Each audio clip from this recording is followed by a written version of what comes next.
Bien, donc on était arrivé hier sur le diagramme de Bode asymptotique du pass bande et on avait parlé uniquement des asymptotes et je vous avais dit qu'il y avait une petite difficulté supplémentaire lorsqu'on traçait la courbe. Donc je vais juste vous tracer les deux courbes en fonction de Q plus grand que 1 ou Q plus petit que 1 pour qu'on voit un peu les choses.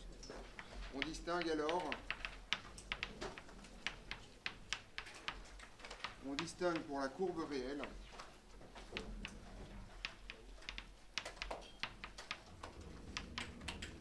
deux cas.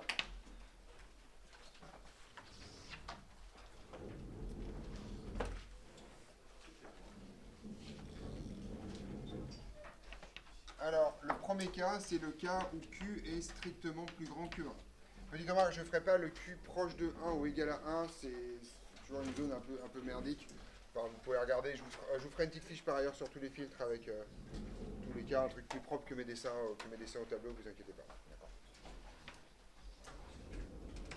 Donc si je fais un diagramme de Bode ici, je reviens sur le problème. Vous avez le gain en décibels ici, oméga là, oméga 0 ici, et ce qu'on sait. Alors, pardon. Ce qu'on sait, c'est deux choses. La première chose qu'on sait, c'est que votre courbe, quoi qu'il arrive, présente un maximum quand oméga vaut oméga 0, et que ce maximum correspond à H0. D'accord? Donc, autrement dit, ici, vous êtes à 20 log de H0, et votre courbe passe par ce point. Votre courbe. Ce qu'on sait également, c'est que les asymptotes, elles, se coupent en 20 log de H0 sur Q. Comme Q est plus grand que 1, H0 sur Q va être en dessous. Donc en fait, ici, vous allez avoir... Je voulais du jaune, voilà. Ici, en fait, vous avez l'intersection de vos asymptotes qui vous raconte que ça, c'est 20 log de H0 sur Q. Mes deux asymptotes, je sais les tracer. Elles ont une pente à moins 20 dB par décade. Le graphique est symétrique par rapport à oméga 0. Il n'y a pas de problème. Mais votre courbe réelle, elle, va être au-dessus des asymptotes. Vous savez que comme Q est élevé, vous risquez d'avoir une résonance qui va être aiguë.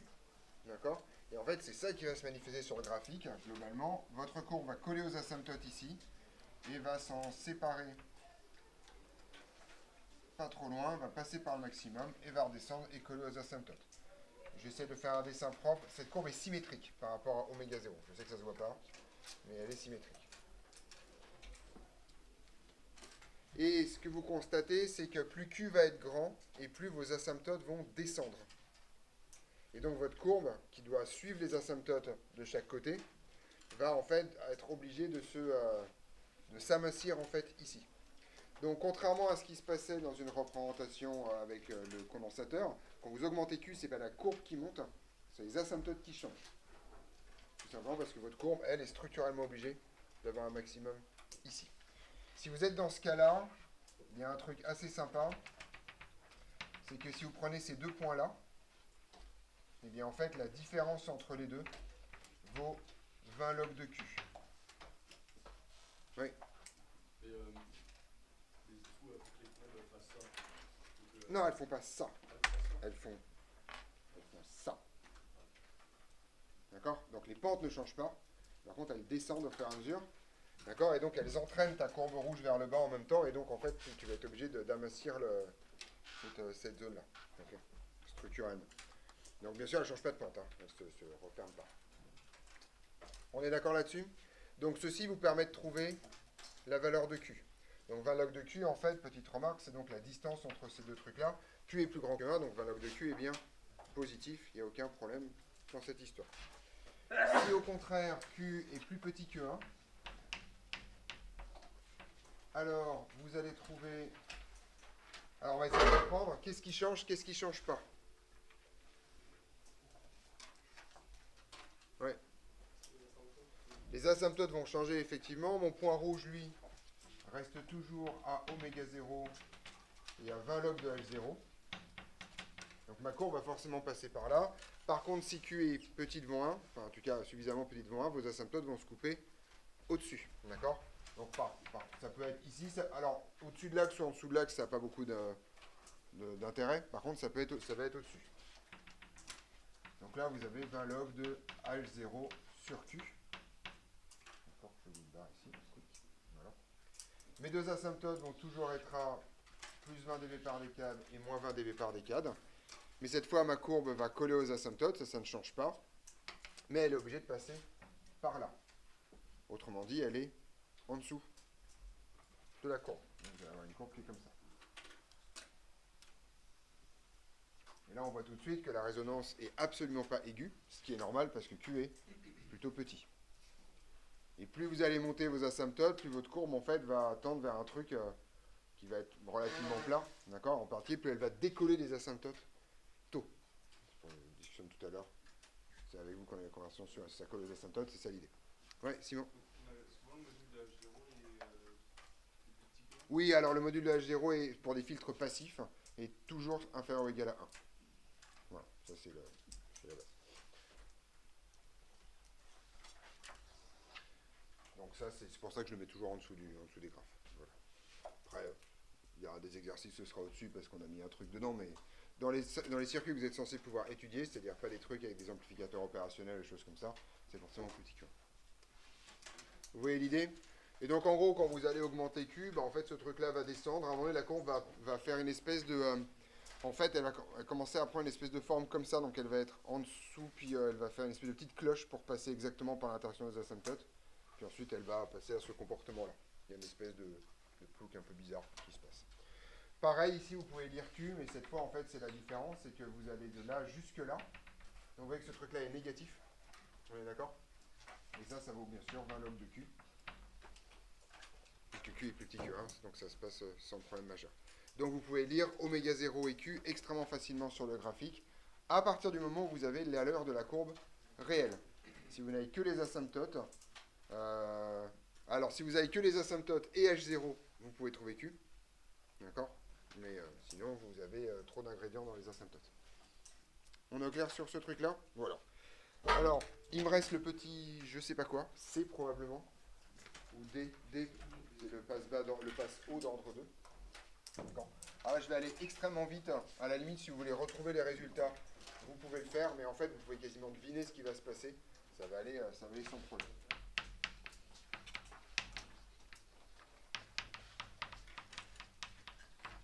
Je passe haut d'ordre 2. Donc, petite remarque, je rappelle quand même les choses, histoire de vous réactiver un peu les neurones. Comment je fais pour écrire la fonction de transfert? Oui. Alors, déjà on va écrire le bas, puis ensuite on va faire le haut. 1 plus...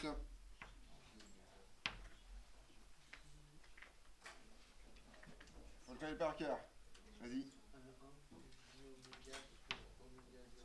Sur Q oméga 0, ouais.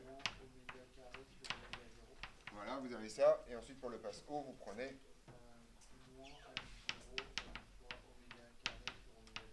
Voilà, puis c'est terminé, vous avez votre passe haut. Donc, on peut regarder très vite les équivalents. C'est équivalent au numérateur en 0. On est d'accord avec ça?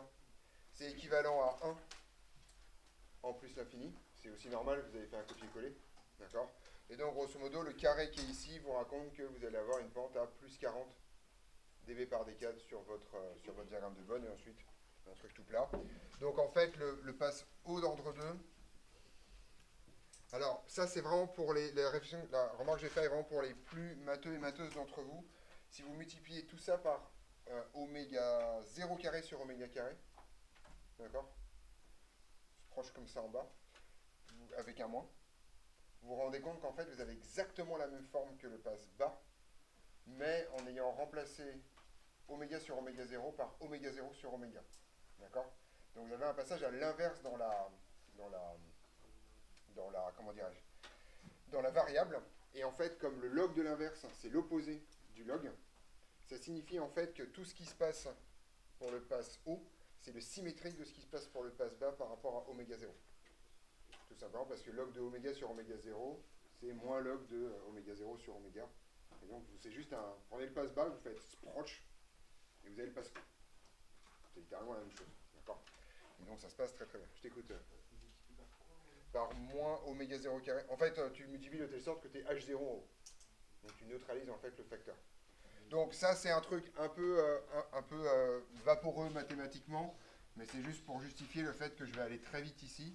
En gros, ce que je fais, c'est que je me mets en oméga 0 là, et tout ce que j'ai dessiné pour le passe bas, je fais une symétrie par rapport à oméga 0, une symétrie axiale.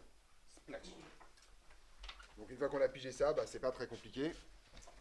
Ça signifie donc que j'ai une asymptote ici, une asymptote à plus 40 dB par décade, une asymptote horizontale à 20 log de module de H0.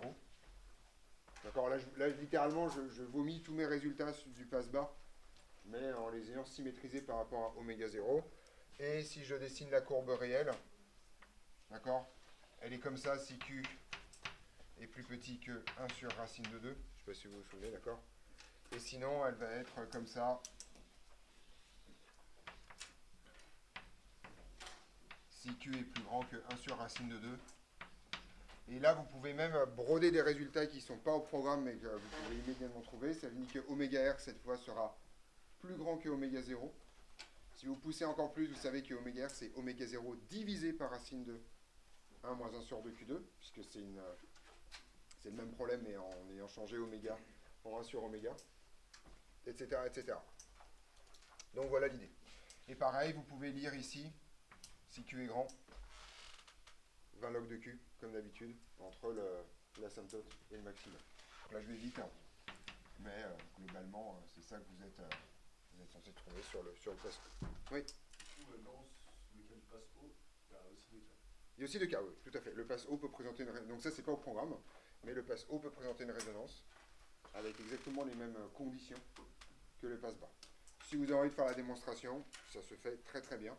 Vous prenez le même calcul, vous neutralisez là-haut pour QH0, vous dites que c'est les variations de l'un, c'est l'inverse de la variation de l'autre, vous dérivez, vous allez trouver exactement la même chose. Oui, non. Le maximum après oméga 0, enfin, il peut quand même être après oméga 0. Il est après oméga 0, il est tout le temps après oméga 0, de la même façon que la résonance est plus petite que, oméga R est plus petite que oméga 0 pour le passe bas, elle est forcément plus grande que oméga 0 pour le passe haut, parce que en fait c'est un comportement symétrique par rapport à oméga 0. Voilà l'idée. Bien, il me reste un truc à faire qui n'est pas simple du tout, mais voilà, mais on va le faire. Donc dans les questions de cours, j'ai tout. Alors il y a une définition de la bande passante, ça je vais la faire rapidement. Donc on est au petit, en chiffres, s'entend, petit 4. Ouais. Bande passante, je l'ai faite la définition hier. On appelle bande passante l'ensemble des fréquences. Ouais, mais je vais la refaire rapidement, histoire que les questions de cours soient... Voilà, mais je vais le faire. C'est petit 4, non, c'est ça? On passe au 3. 3. Bande passante. Donc comme ça répondra aux diverses questions et aussi aux questions de cours. Donc c'est juste une définition pour redéfinir les filtres de façon un tout petit peu plus propre. L'idée, c'est vraiment de voir toutes les réalités du problème. Donc, si jamais c'est un rappel, ce n'est pas grave. On appelle bande passante. Donc ça, je sais que j'en ai parlé hier. Je ne sais pas si je l'ai écrit à un moment donné, mais je vais le réécrire, c'est pas très grave. L'ensemble. Je sais que j'ai fait un graphique où j'ai mis des hachures et j'ai dit ça c'est la bande passante. Ce qui n'était pas une vraie définition, c'était un peu dégueu, quoi. Voilà. On appelle bande passante l'ensemble des pulsations ou fréquences. Ça dépend, hein, vous faites ce que vous voulez.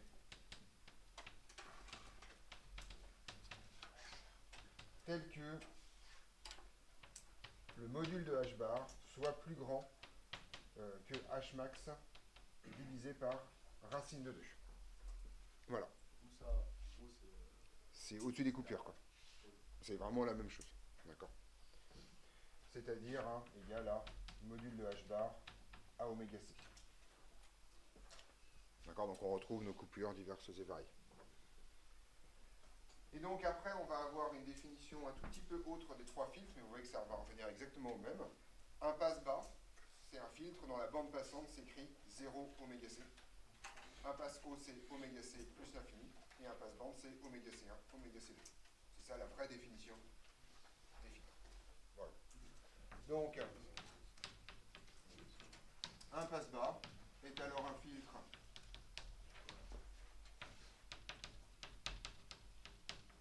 dont la bande passante s'écrit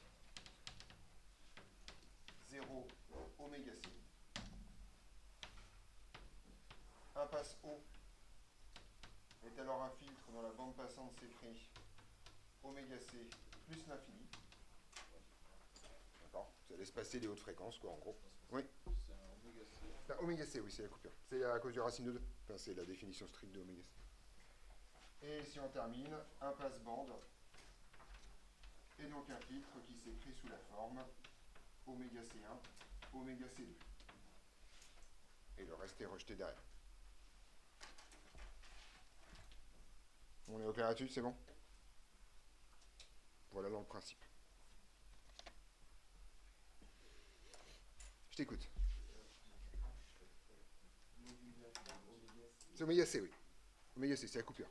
Oui. Du coup, un passe-bande, ça s'appelle un passe-bande, ça laisse que passer les fréquences. Il laisse passer une bande. Voilà. Voilà. C'est pour ça que ça s'appelle un passe-bande, parce que ça laisse passer une bande de fréquence, quoi. Voilà. C'est l'idée.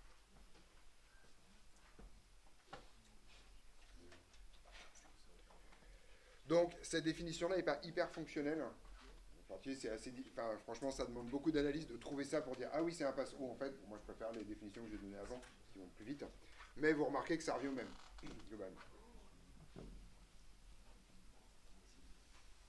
Et le dernier truc qui est extrêmement important, on va en parler maintenant. Donc, c'est un petit 4, donc voilà. Et là, il y a beaucoup de choses là-dedans, parce que c'est là où on va faire le package total, d'accord, ce qu'on appelle le comportement. D'accord, comportement de filtre, filtrage.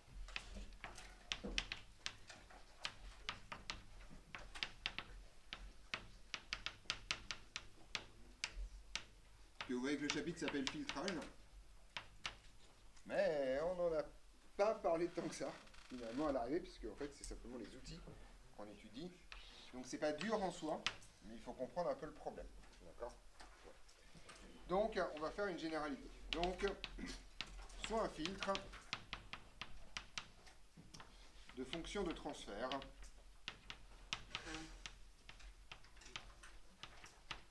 H bar. Donc ce filtre peut être un passe-bas, un passe-bande, un passe-haut, etc., etc. C'est pas extrêmement important. D'accord ? Et là, on va revenir tout au début avec donc une grandeur qui va avoir plusieurs composantes. Donc là, je vais me restreindre vraiment au comportement au programme de sup. On va supposer que vous avez une entrée qui a deux composantes. D'accord ? Voilà. Donc, soit une entrée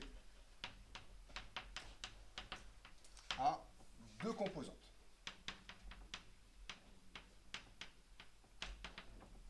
Donc, E de t va être égal à E1 cosinus oméga 1 t plus phi 1 plus E2 cosinus oméga de t plus phi 2.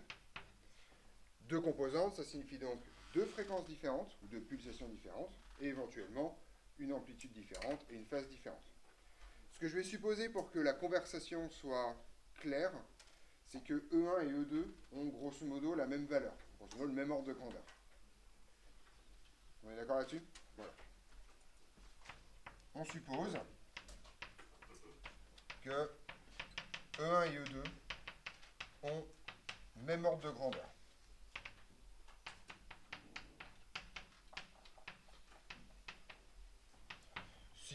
Si vous voulez regarder ça, vous prenez les deux valent 5 volts, ou voilà. Enfin, grosso modo, les deux ont la même amplitude. À peu de choses près.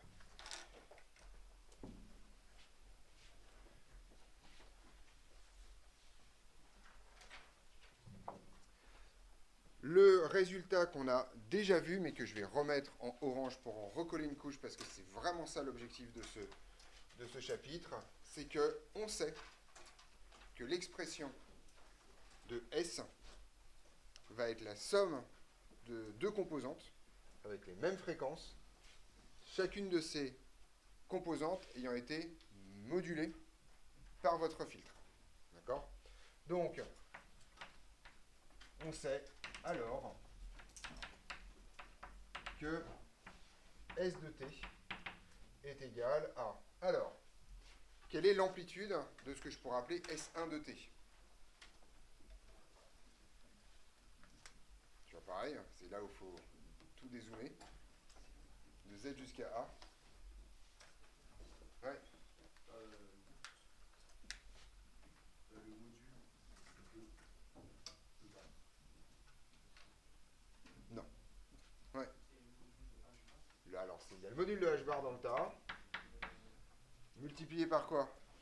Par E1. Mais on a un problème. C'est que c'est le module de h bar à quelle pulsation? À oméga 1.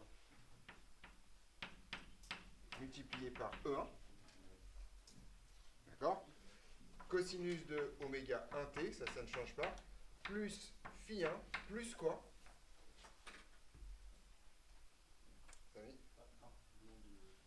C'est l'argument de h bar pris à oméga 1.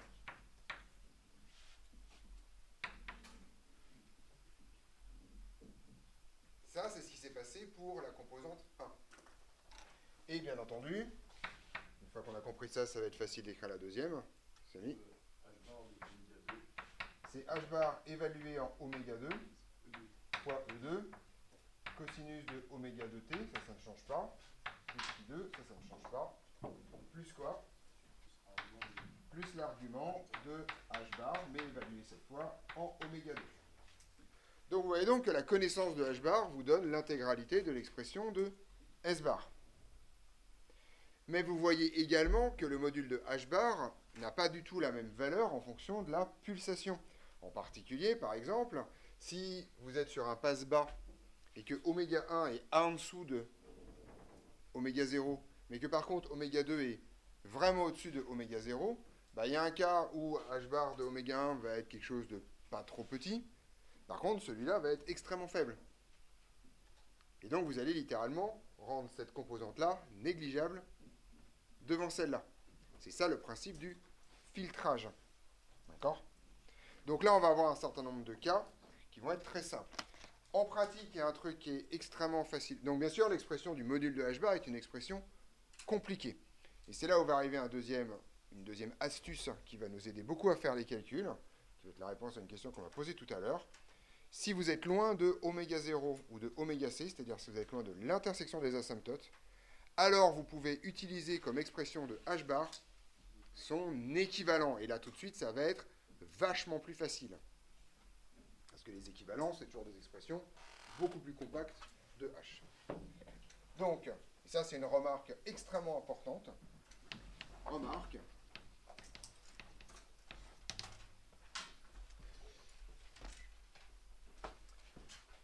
Si oméga indice i est loin de l'intersection des asymptotes,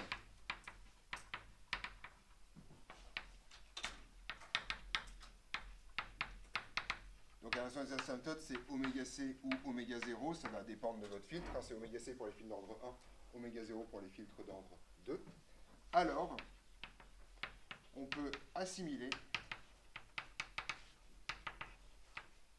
h bar à son équivalent. Alors, tout ceci vous semble peut-être extrêmement théorique, et donc ce que je vais faire maintenant, c'est vous donner un exemple hyper simple sur le passe haut, le passe bas d'ordre 2. D'accord? On va faire ça par exemple. Oui. Ici, c'est h bar de oméga i. C'est h bar ou h, c'est la fonction h bar, donc si vous voulez, c'est h bar de oméga. Et on va le faire ensemble, vous allez voir. On va le faire une fois pour que vous compreniez comment ça fonctionne. En vrai, c'est vraiment pas dur. Ça, c'est hyper simple pour le coup, c'est ce qu'on va vous demander en plus de surcroît, donc c'est plutôt cool.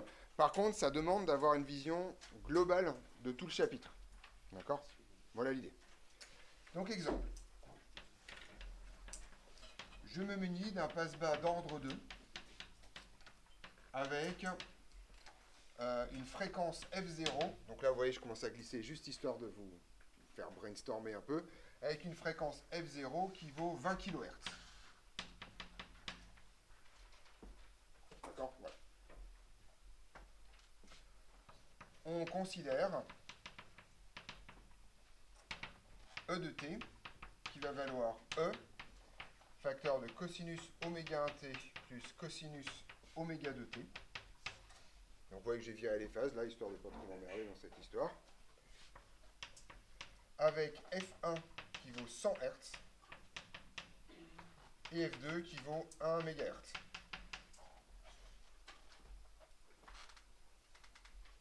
On est d'accord là-dessus? Allez, 100 kHz.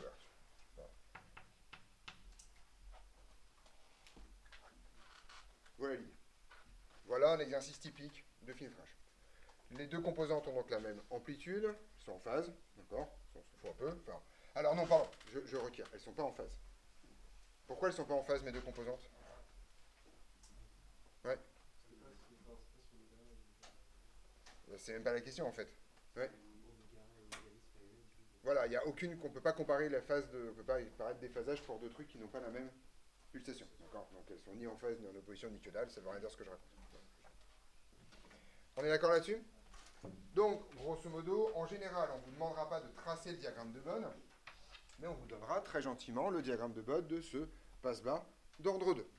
Donc, on donne, mais là on va le faire ensemble très rapidement. On vous donne un magnifique diagramme de Bode. Et là, je vais vous donner un truc comme ça, voilà, je fais, oh bah tiens, alors il a quelle gueule déjà, a priori, sans trop de surprise.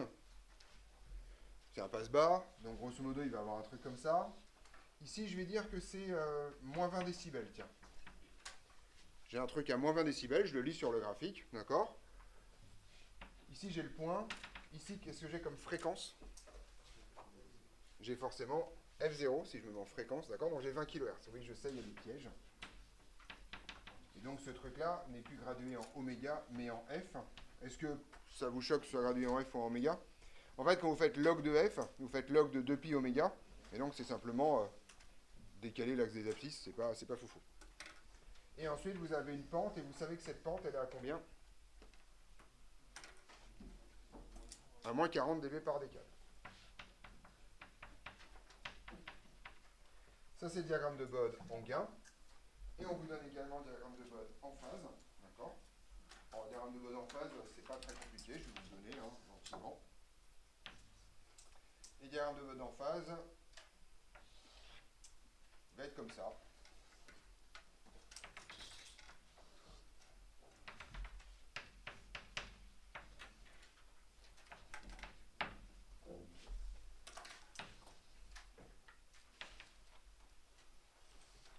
Donc, comme d'habitude, le diagramme asymptotique en face, c'est jamais très impressionnant. C'est deux demi-droites parallèles, horizontales, bof, c'est pas jamais foufou. Oui. Moins 40. Ah, là, moins 20 dB, pardon. Moins 20 dB. On est d'accord là-dessus? Question. Trouvez l'expression de S de T. On est d'accord que là, je suis en train de vous faire ce que je vous ai promis depuis le début. On vous donne Z. Il faut trouver A. C'est ça qu'on est en train de faire là. C'est-à-dire qu'on donne un diagramme de Bode, un comportement en filtre, et on vous dit, démerdez-vous. Trouvez l'expression de S en sortie, c'est-à-dire un signal sinusoïde. Un problème, vous demandez de le dessiner. Je t'écoute, Samy. Pour l'argument, pour l'argument des bars, pour oméga 1, on va regarder la phase. Alors effectivement, il y a une partie extrêmement simple, c'est que ce que va rajouter H, comme Samy commence par la phase, on va commencer par la phase. Quel va être le déphasage de la composante 1 en sortie? Enfin, quel va être l'ajout en fait finalement de H bar à la phase pour oméga 1. Donc c'est là où il faut tout remettre ensemble, d'accord? Oméga 1, ça correspond en fait à F1. F1, c'est 100 Hz. 100 Hz, c'est là, d'accord? C'est pour les basses fréquences, d'accord? Donc la phase que ça va rajouter, ça va être 0. Par contre, pour F2, 100 kHz, vous allez être de l'autre côté. On vérifie bien qu'on n'est pas trop près. On est à 10 fois. J'ai pris 20 kHz. Ah merde, je suis con. Pourquoi j'ai mis 20? Je suis débile. Mettez-moi des 2. Ça va m'aider. J'ai pas envie de faire les calculs à calculatrice. Mettez-moi des 2, s'il vous plaît. Mettez 200 Hz et 200 kHz. Ça me permettra de faire des décades rondes. J'ai juste oublié que j'avais pris 20 kHz. Donc, on est à 200 kHz, c'est-à-dire à une décade au-dessus de oméga 0. On peut dire qu'on est assez loin du centre, d'accord? Mais donc, grosso modo, au contraire, phi2, ça va être égal à moins pi, d'accord? Donc, on garde ça dans notre escarcelle. Et vous voyez qu'en fait, l'exploitation en phase n'est jamais quelque chose de très compliqué. Vous êtes soit avant et c'est 0, soit après et c'est moins pi sur 2, moins pi, enfin voilà, faut lire. Mohamed? Bon, en fait, le problème, c'est que les asymptotes ne donnent pas l'allure réelle de la courbe. Donc, en gros, si ta courbe, elle est en fait comme ça, là, au milieu, bah, tu sais pas trop ce qui se passe, d'accord? Donc, l'idée, c'est que quand tu es trop proche, alors, il y a des fois, on donnera la courbe, donc là, tu pourras lire directement, mais si tu n'as que les asymptotes, il ne faut pas être trop près. Parce que tu vois que ta courbe, elle ne ressemble pas à ça. Elle ne saute pas, c'est une courbe continue. Oui. Impossible. Enfin, non, c'est un produit de cosinus, de toute façon. Mais pourquoi tu veux un seul cosinus? C'est très bien, ça. Alors, on va voir ce qui se passe après. Donc, on va faire le traitement séparément, d'accord? Donc, en fait, S de t, ça va être égal à S1 de t plus S2 de t. Ça, vous en êtes sûr. C'est la linéarité du filtre qui vous raconte ça. Donc, S1 de t, ça va être à oméga 1, et S2, enfin F1, et F2 de t, ça va être à F2. D'accord? Vous avez deux composants dans votre spectre. Oui. Alors, on va y aller doucement, je vais le faire, d'accord? Juste pour vous montrer les choses, mais essayez de raisonner avec moi, effectivement. Donc, en fait, ce que je vais faire, c'est que S1M, d'après le théorème que j'ai effacé, mais qui était là tout à l'heure, je sais en fait que c'est le module de h bar calculé en oméga 1 multiplié par E. On est d'accord avec ça? Oui, c'est bon? Et ce que je vais faire ici, c'est que je vais regarder en fait l'équivalent de h bar plutôt que de me faire chier. Comme je suis à une décade en dessous de 20 kHz, je vais pouvoir assimiler h bar à son asymptote. Enfin, je vais plutôt assimiler le gain à son asymptote. Autrement dit, j'ai une fonction h bar qui est une constante et qui correspond à moins 20 dB par décade. D'accord? Donc ce truc-là, en fait, ça va être 10 puissance, le gain, divisé par 20. Vous vous souvenez de cette histoire? D'accord? Multiplié par E. Et le gain, c'est égal à moins 20. Donc en fait, ça va être tout simplement 0,1 que multiplie E. Oui. Là, c'est E ou c'est E1? Il n'y a pas de E1 là. Il s'appelle E. Okay. Pour les deux. Donc j'ai mis la même amplitude pour les deux. Voilà, donc c'est E. On est d'accord pour l'amplitude de sortie? D'accord? Donc en fait, grosso modo, j'ai juste dit, ce que ça, là j'ai été très lentement, mais ce que ça vous raconte, c'est qu'à basse fréquence, votre filtre n'a qu'un seul effet, c'est une division par 10 de votre amplitude, parce que c'est moins 20 dB par décade. On va faire ça. Phi 1, ça va être égal à quoi? C'est tout simplement 0 plus l'argument de h bar en oméga 1, c'est-à-dire, si vous regardez vos asymptotes, 0. Bon. Donc ça, c'est pas très compliqué. Et on va donc maintenant s'occuper de S2. Et là, on va voir qu'on a plusieurs niveaux de détail. S2, je fais la même chose, c'est le module de h bar pris en oméga 2 qui multiplie E, puisque c'est la même amplitude. Alors ici, c'est plus compliqué, et vous allez voir comment on va faire. Oui. J'ai regardé là. Non, ça c'est le deuxième zéro. Le premier zéro, il vient du fait que j'ai mis une phase nulle au départ, dans mon expression de S. Donc je prends la phase initiale, je rajoute l'argument de h bar. Et donc voilà. Alors, on est parti. Et c'est là où vous allez voir qu'il y a un truc hyper simple à faire, mais sur lequel il faut un peu dézoomer. C'est quoi la pente? Ouais. C'est moins 40 dB par décade. Moins 40 dB par décade, ça vous raconte quoi comme puissance de oméga? 2, d'accord? Donc en fait, le module de h bar, ça va être en fait un truc en oméga carré sur oméga 0 carré, multiplié par h0. On est d'accord avec ça? Donc là, j'ai tout passé en valeur absolue. D'accord? Tout simplement parce que quand oméga égale oméga 0 carré, ça vaut une valeur. Et c'est quoi ce h0?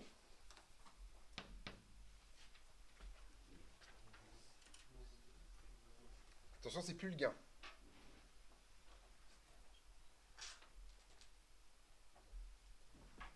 Vous êtes d'accord qu'il faut bien dézoomer? C'est pas dur, hein? Mais... Alors déjà, est-ce que vous comprenez ce que je fais là? Donc ce que je dis, c'est, j'ai une pente à moins 40 dB par décade. Ça vient du moins 40 dB par décade. Si vous regardez tous les filtres jusqu'à preuve du contraire, ils sont tous en oméga sur oméga 0. On est d'accord? Donc ce que je vais faire ici, c'est que je vais dire ça, parce qu'en fait, alors je vais la refaire autrement, en oméga 0, à cause de mon diagramme de Bode, je connais la valeur du module de H bar. D'accord? C'est la valeur que je lis ici. Or, cette valeur, c'est moins 20 dB pour le gain, donc pour le module de H bar, c'est... Allez, moins 20 dB, ça fait quoi? Vous avez un tableau entier, c'est écrit dedans, c'est la première valeur. Je l'ai écrite ici de surcroît. C'est 0,1, d'accord? Donc là, c'est 0,1 oméga 2 sur oméga 0 carré.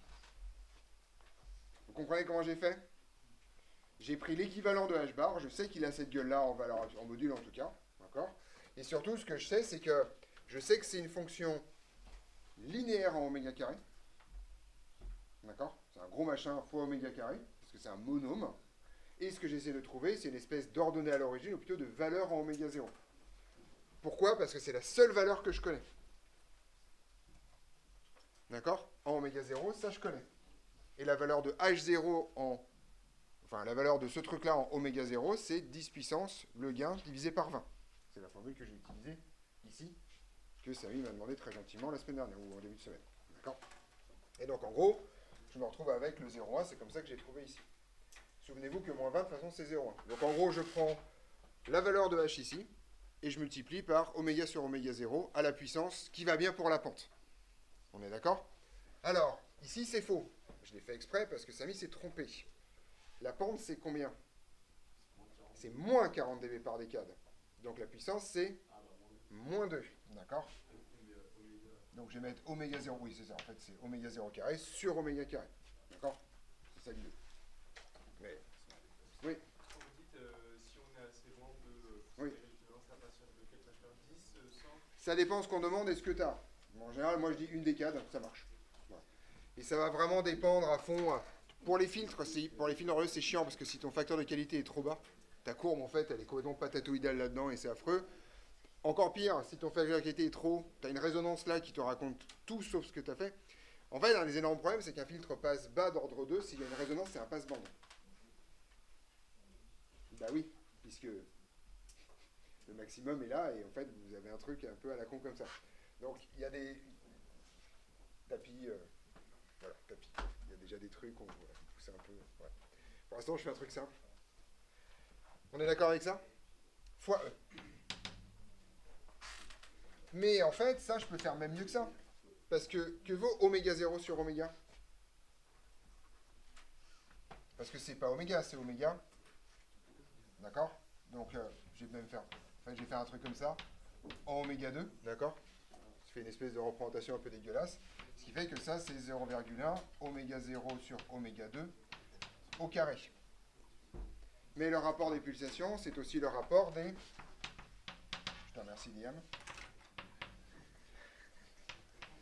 C'est aussi le rapport des fréquences. On est d'accord là-dessus? Et donc, grosso modo, ce que ça vous raconte, c'est que comme vous êtes à une décade au-dessus de F0, ça signifie que le rapport F0 sur F2 vaut 1 dixième. D'accord? Au carré, ça fait 1 centième. Donc là, vous êtes à 10 puissance moins 3 fois E. Au fur et à mesure, vous prendrez l'habitude, vous lirez ça directement sur le diagramme de Bode. Vous êtes là, vous êtes à... En fait, là, vous êtes d'accord que si je suis à 200 kHz ici, j'ai perdu 40 décibels là, j'en avais 20 ici, donc en tout, je suis à 60 décibels en dessous. Oh, miracle, je suis bien à 10 moins 3. Parce que 60 décibels, c'est 10 moins 3. Parce que 60, c'est 3 fois 20. On est d'accord là-dessus? On fait le même boulot avec Phi2. Que vaut Phi2? Phi2, ça vaut 0, plus l'argument qui a été introduit par H bar. Ici, effectivement, c'est moins pi. Et donc ça vaut moins pi. Je t'écoute, Sylvain. Avec des filtres passifs, actifs, oui. Avec des filtres passifs, non. Ouais. FC, c'est F. C'est pas FC, c'est F2. C'était un 2. Bah, c'est oméga 2, F2. Ah oui, parce que là, c'est S2. Bah, parce que ici, c'est oméga 2. C'est un 2 ici aussi. Hein. Tout ça, c'est des 2. Hein. D'accord. On parle de S2, quoi. Donc, Résultat des courses, qu'est-ce qu'on a sur S? Donc là, donc il y a 2 façons de le faire. S de t, ça va donc s'écrire comment si vous voulez l'écrire complètement? Bah, vous allez additionner les 2. Donc ça va être 0,1e cosinus de oméga 1t. Ça, c'est S1. Et le deuxième, ça va être moins. Pourquoi un moins?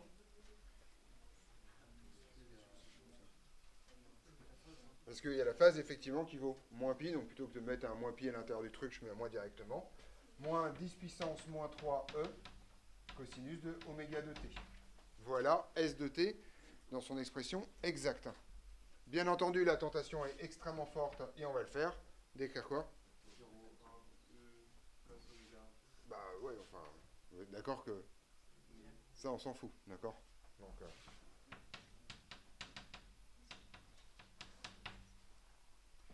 et là, on retrouve peut-être une autre vision du filtre passe-bas, mais c'est pour ça que ça s'appelle un filtre passe-bas en vrai. La vraie force de ce truc-là, c'est ça. C'est que vous aviez un signal avec une composante à basse fréquence, une composante à haute fréquence. Et qu'est-ce qu'il a fait passer? La basse fréquence. Et la haute fréquence, ça là-bas. D'accord? C'est terminé. C'est ça un filtre passe-bas. C'est ça que fait un filtre passe-bas. Et là, vous voyez que basse fréquence et haute fréquence qui ont l'air de flotter un peu dans le vent, c'est basse fréquence devant quoi et haute fréquence devant quoi? Devant oméga 0. Donc, ça, il faut faire extrêmement attention. C'est pour ça qu'on appelle ces paragraphes-là des comportements. Parce qu'un comportement de filtre, c'est un filtre associé à un signal d'entrée. Parce que imaginons que je fasse exactement la même chose, sauf que oméga 0 vaut 1 MHz. Ce fil va toujours être un passe-bas. Il n'y a aucun problème. Mais par contre, ces deux signaux-là sont des basses fréquences. Il n'y a aucun filtrage, en gros. Les deux vont passer tranquillement, sans aucune forme de problème. Au contraire, si oméga 0 vaut 10 Hz, ben en fait, alors il ne va pas tout tuer, mais il va tout considérablement baisser en amplitude. Donc ça, on en reparlera beaucoup plus lundi quand on fera les intégrateurs dérivateurs, ça va aller assez vite. Mais il faut bien que vous compreniez que quand on parle de comportement, on parle du fait d'une association entre un filtre donné et un signal d'entrée qui va se positionner par rapport aux caractéristiques du filtre. D'accord? Donc je finis d'écrire quand même. Ceci est bien un comportement de passe-bas.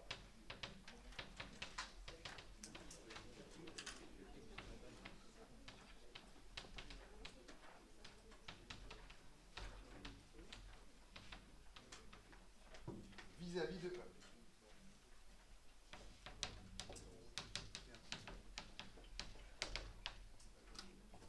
En fait, ce que ça raconte, c'est que le spectre en sortie ne contient plus que F1.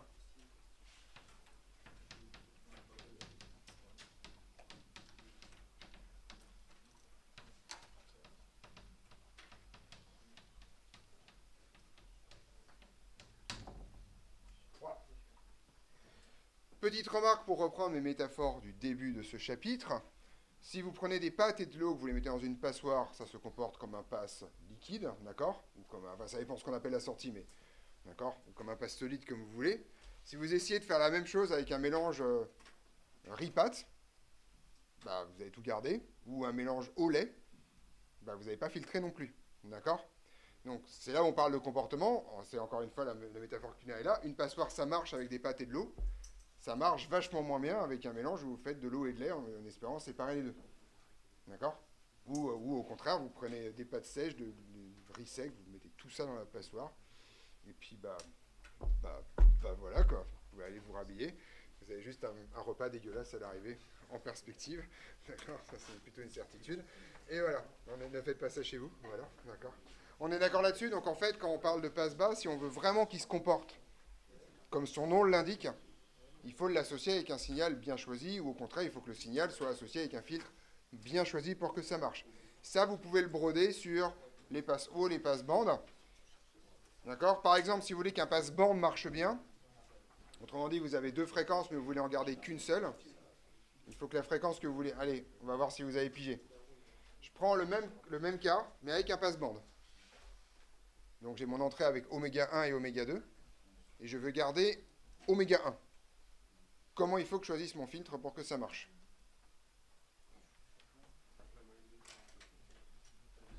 Ouais. Le filtre est un passe-bande. Ouais. Ah bah là tu vires tout, c'est bien. Voilà. Ouais, Samy. Alors faut rapprocher quoi? Faut rapprocher F0 de la fréquence voulue, d'accord? Donc grosso modo, si vous avez une entrée à F1 et F2 et que vous voulez garder que F1 avec un passe-bande, il faut que F0 soit à peu près égal à F1. D'accord? F1 sera dans la bande passante, F2 sera en dehors de la bande passante. C'est extrêmement efficace si vous avez 3 fréquences et vous voulez garder celle du milieu. D'accord? Sinon, avec un passe-bas, vous pouvez faire pareil. Ouais. Sinon. Plus proche c'est, mieux c'est. Aucune question, tout simplement parce que si tu veux garder une fréquence, tu veux aussi garder une amplitude. Ce que ça veut dire garder une fréquence, ça veut dire que l'amplitude de la composante correspondante, donc comme ton maximum est en oméga 0, c'est ton maximum du module de H-bar, c'est donc ton maximum d'amplitude de sortie. Voilà l'idée. Ouais. Si F1 et F2 sont très proches, ça peut être très merdique.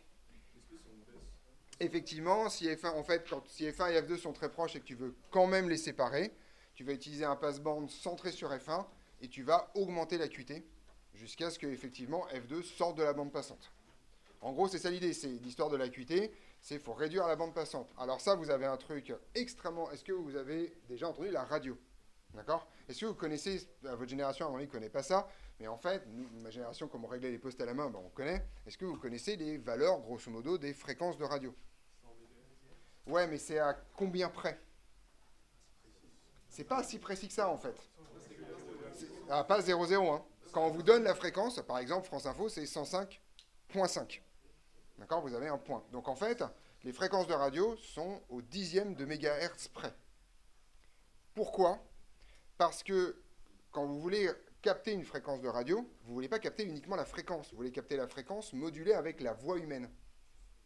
Donc, grosso modo, une amplitude d'environ 20 kHz. Vous voulez avoir un peu de place, donc 100 kHz.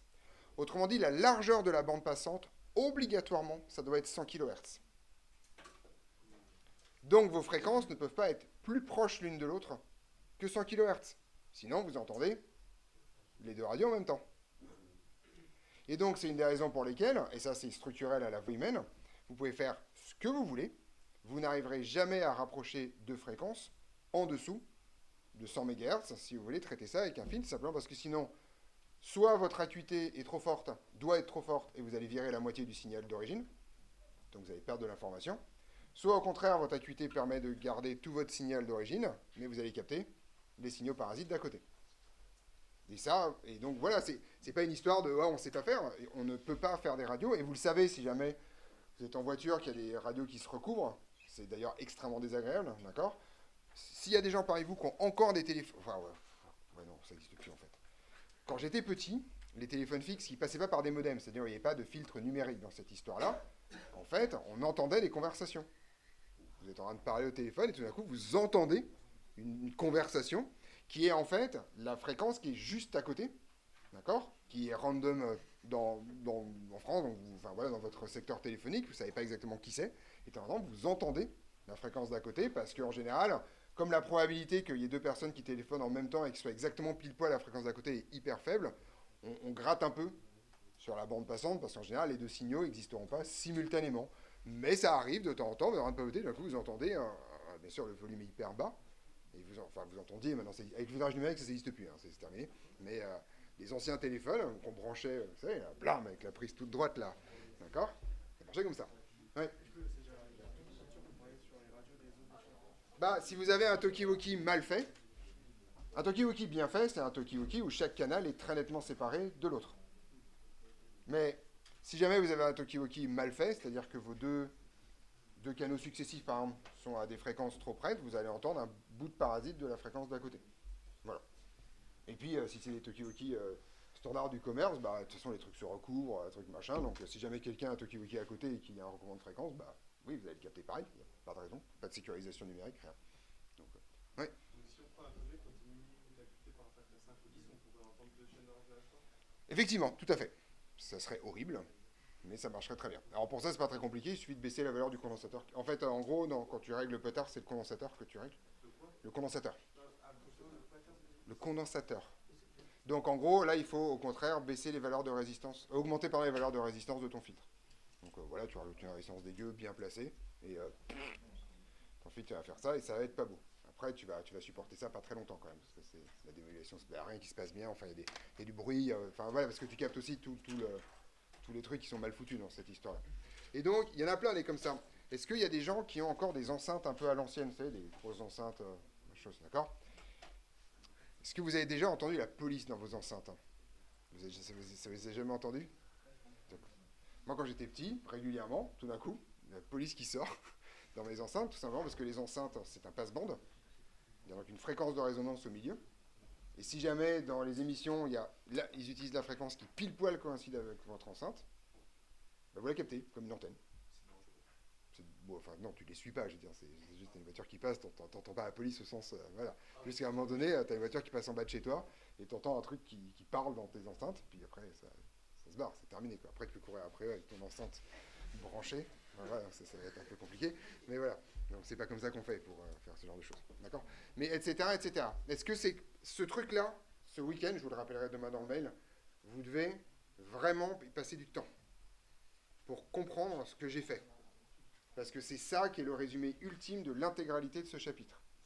Comment, à partir d'un signal sinusoïdal et un diagramme de Bode, on arrive à produire un autre signal sinusoïdal.